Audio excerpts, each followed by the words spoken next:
dato che dovrebbe far riflettere tutti e non soltanto chi vive il mondo della scuola. Ecco, questo dato è che nel veneziano si registrano quasi 100 nuove certificazioni di studenti con disabilità e bisogni educativi speciali, ma a fronte di questa crescita arriva appena un insegnante di sostegno in più.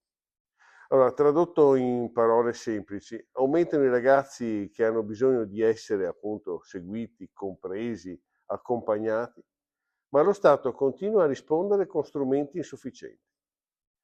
E qui non stiamo parlando di numeri astratti, stiamo parlando veramente di bambini che fanno fatica a leggere, a scrivere, a comprendere, di adolescenti che vivono disturbi del comportamento, fragilità relazionali, disagi cognitivi.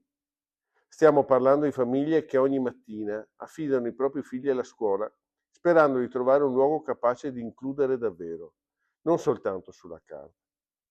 In Veneto, oggi gli alunni con disabilità certificata hanno superato quota 22.000, pari al 4,2% della popolazione scolastica. E la provincia di Venezia presenta una delle percentuali più alte di studenti con necessità di sostegno elevato. Questo significa che il fenomeno non è episodico, è strutturale. Sta cambiando il volto delle nostre classi e richiede un salto di qualità che ancora non vediamo. Perché l'inclusione non si realizza con i convegni o con le belle parole. Si realizza mettendo in campo insegnanti preparati, educatori, psicologi scolastici, assistenza specialistica, continuità didattica, cioè strumenti concreti.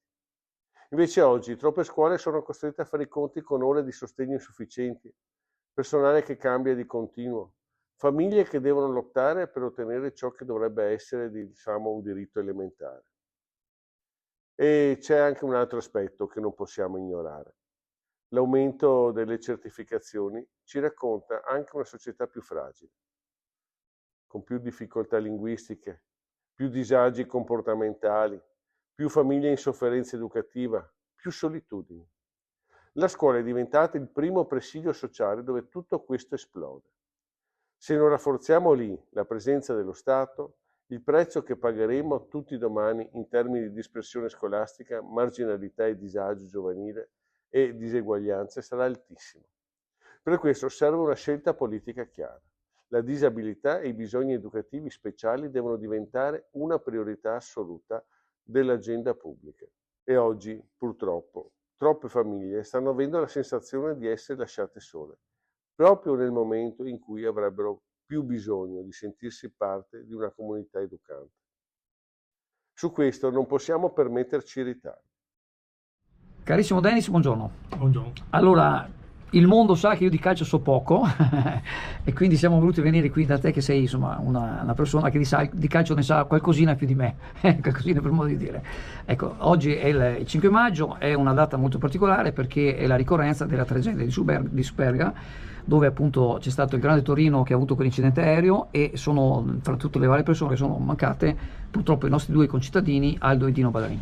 Ecco, vorrei che tu facessi a braccio un ricordo di queste due persone che insomma hanno segnato veramente la storia, e chi meglio di te che la storia del calcio la conosce bene. Sì, non si è mai finito di imparare e di conoscere, perché il giorno che pensiamo di essere arrivati a conoscere tutto è il giorno che non conosciamo nulla. Ma detto questo, no, oggi è un giorno in cui la città di Chioggia deve onorarsi di questi due grandi personaggi che hanno dato lustro al calcio nazionale e internazionale. Come Chioggiotti abbiamo avuto il più vecchio, il più famoso, che era Aldo Ballarin, che è stato in quei tempi uno dei terzini più moderni che potessero esistere, quindi faceva già un calcio di tempi quasi attuali, mentre Dino Ballarin giocava in porta. Era un portiere che ha giocato non molto nel grande Torino, ma ha fatto una carriera, diciamo, giocando con Rosolina, col Clodia, con l'Adriese, e quindi ha fatto il suo. La sfortuna ha voluto che quel giorno che sono andati via in aereo per andare a Lisbona, il portiere fosse stato ammalato e salito in aereo anche non in condizioni ottimali, pur di stare dietro con suo fratello. È capitato poi quello che è capitato. Ecco. comunque hanno fatto una cosa che, ripeto, qui a Chioggia fino adesso, a parte Cerilli, a parte Boscolo Giorgio e qualcun altro, Mario Ardizzon, non ha fatto. Nessuno l'ha eguagliati. Nessuno li ha eguagliati, poi era una squadra quasi invincibile. Io nei miei libri che ho fatto ho sempre dato spazio a ricordo di questi due grandi atleti. Io pur nella mia ignoranza che dico del calcio ho visto che da anni che insomma il ricordo di Aldo Dino Ballerini è fortissimo nella città e quindi ho avuto la fortuna di conoscere anche i parenti che abitano a Chioggia, sì, che ci salutiamo per strada e quindi è una cosa bella che venga ricordata e quindi noi ci sentiamo anche noi di rinnovare questo impegno a ricordare questi due grandi del calcio. Chi viene qui da noi, la prima domanda solita che facciamo è chiedere se fuma già sigarette normali. Perché se uno non fuma le sigarette normali, andare a fumare un liquido contenente la nicotina. Ringraziare i vigili del fuoco del presidio di Cavartere che anche in questo weekend sono intervenuti in diverse aree di emergenza, dal tragico incidente in località Mazzorno vicino ad Adria, lo spegnimento di un incendio vicino a Taglio di Po, su una pertinenza di un'abitazione a Taglio di Po, e ovviamente anche sempre presenti nell'area di Chioggia, che anche negli ultimi tempi è stata oggetto di numerosi incendi, soprattutto nella zona degli Ordi. E con questo ovviamente a nome della cittadinanza ringraziamo i vigili del fuoco per quanto fanno per il territorio dell'intera area sud veneziana, e ancora una volta sosteniamo e gridiamo a gran voce l'importanza appunto del presidio di Cavartere, che in più di qualche occasione era stato chiuso temporaneamente per sopperire a delle carenze di altri organici dell'intera provincia veneziana.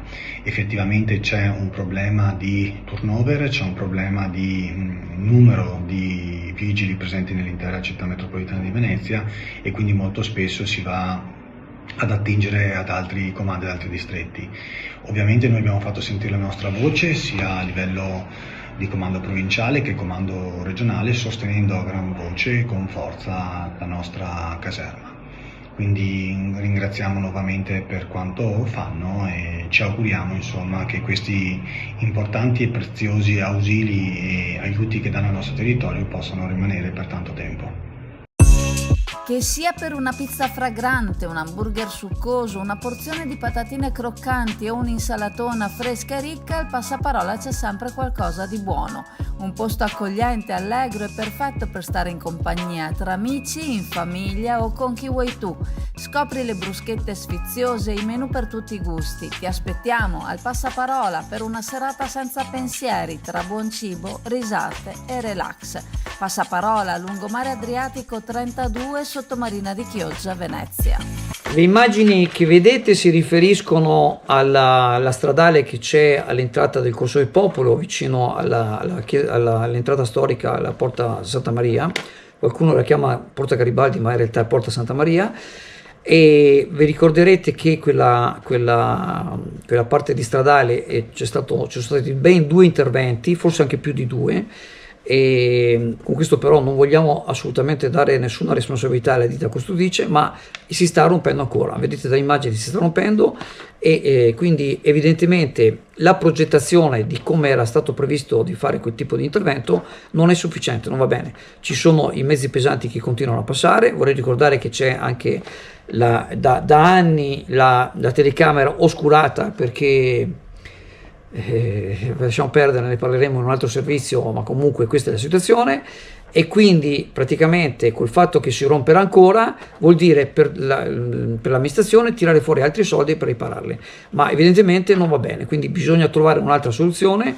Io non so chi ha progettato, non voglio fare critica a nessuno, so che poi c'è anche un problema di sovrintendenza, perché poi non è che si può fare tutto quello che si vuole, c'è da una parte giustamente, da una parte lasciamo perdere, c'è la sovrintendenza e quindi lì forse è il caso di asfaltare, è il caso di mettere dei masegni più grandi, non è certo il sottoscritto che deve dare delle indicazioni, però evidentemente se questa è la terza volta che si sta spaccando tutto, forse qualche problema da risolvere c'è.